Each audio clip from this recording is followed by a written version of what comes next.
You mentioned people who can't sleep. People often can't sleep because of anxiety. What is your advice for people who physically just cannot get themselves to sleep? So anxiety, is probably the principal underlying reason for insomnia. There are other causes, but anxiety seems to be the principal cause. And what happens is that there's a part of your nervous system called the fight or flight branch of the nervous system that when you are stressed or anxious gets sort of ramped up. Now, when you go to sleep, that part of the nervous system actually has to get shut off, and you can't fall asleep if it's turned on. And I have this when we speak to patients in the sleep center who have anxiety and who have insomnia. And they are what we call wired and tired, that they are desperately tired, they are desperately sleepy, but they can't sleep because they're too wired with anxiety. What do you do about that? Well, firstly, you can't just put, a plaster on it and sort of numb it with medication, because you have to address the root cause. Firstly, finding out what's causing you the anxiety is one place. But when it comes to sleep, there are several things you can do. The first is meditation. Now, I'm quite a hard-nosed scientist, and when I was researching for the book, the meditation literature, I thought it was going to be a bit woo-woo, and that was sort of, 4.5 years ago. And I started practicing meditation myself, and I haven't stopped for 4.5 years. And when I struggle with sleep at night, especially when it comes to jet lag, for example, I use meditation to help quieten down that fight or flight branch of the nervous system, and then it helps me slip into sleep.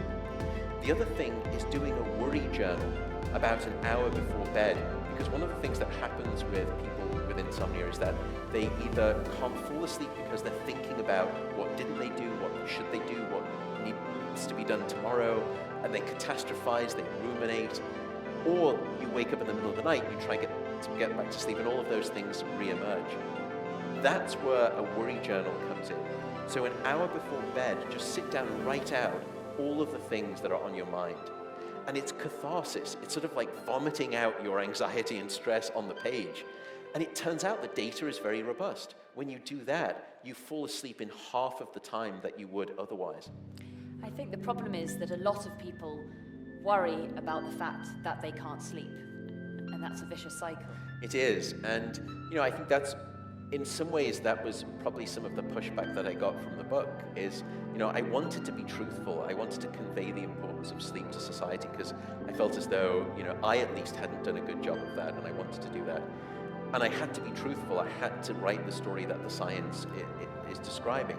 But I think some people found it so alarming, especially those people who are struggling with sleep, that it only made their cause worse, as it were.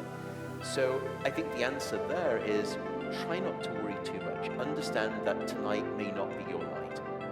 And secondly, if you're lying in bed awake, don't stay in bed, because your brain is an incredibly associative device, and very quickly it learns that this thing called your bed is the place of being awake and not asleep. And so you need to break that association, and the way that you do it is, if you haven't fallen asleep after 15 or 20 minutes, or you haven't fallen back asleep, get up, go to a different room, in dim light, just read a book, do something relaxing, meditate. Only return to bed when you are sleepy, and there is no time limit, only when you are sleepy. And that way you will relearn the association that your bed is the place of sound sleep, not the place of wakefulness. So I think the analogy there would be, you would never sit at the dinner table waiting to get hungry, so why would you lie in bed waiting to get sleepy?